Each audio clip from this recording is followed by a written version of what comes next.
এই দলকে যদি মনে করেন আপনারা আটকে রাখতে পারবেন, আপনারা সারা জীবনের সবচেয়ে বড় ভুল চিন্তা করতেছেন।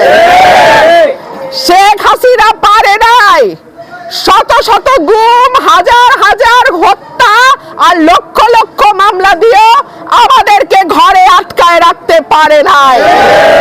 সুতরাং ভালোই ভালোই বলবো, মানুষের ভোটের ক্ষমতা মানুষের হাতে ফিরিয়ে দিন। মানুষ যাকে ভোট দিবে সেই সরকার গঠন করবে, মানুষ যাকে ভোট দেবে সেই প্রধানমন্ত্রী হবে, মানুষ যাকে ভোট দেবে সেই এমপি হবে। অনেক টালবাহানা আপনারা করছেন, টালবাহানা আর করবেন না। আশা করছি আগামী ফেব্রুয়ারি মাসের মধ্যেই বাংলাদেশে একটা অবাধ, সুষ্ঠু, নিরপেক্ষ নির্বাচন হবে এবং ইনশাআল্লাহ এই নির্বাচনে বিএনপির নেতা কর্মী, বিএনপির সমর্থক সকলের ভালোবাসা নিয়ে সরকার গঠন করবে ইনশাআল্লাহ। 400-র উপরে মানুষ আমার দলের, ছাত্র দলের এই অভ্যুত্থানে প্রাণ দিয়েছে। সুতরাং এই অভ্যুত্থান যতটা বিএনপির, তার চেয়ে বেশি আর কারো নয়।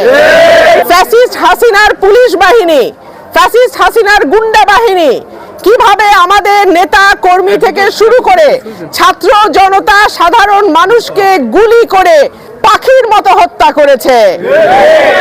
এখনো 1 বছর পুরো হয় নাই শেখ হাসিনা দেশ থেকে পালিয়ে যেতে বাধ্য হয়েছে।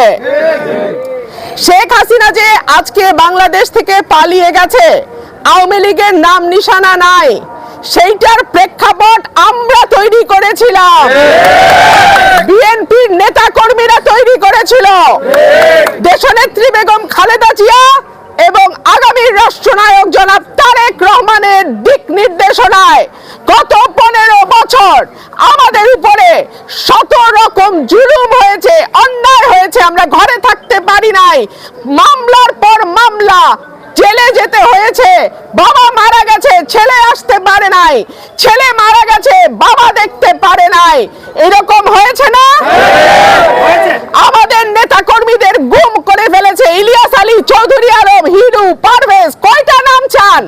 শত শত নাম আমরা দিতে পারবো, কিন্তু আমরা ঐক্যবদ্ধ ছিলাম, আমরা কারো প্রলোভনে পা দেই নাই, আমরা পরিচয় লুকায়া আওয়ামী লীগের সঙ্গে হাত মিলায়া রাজনীতি করি নাই।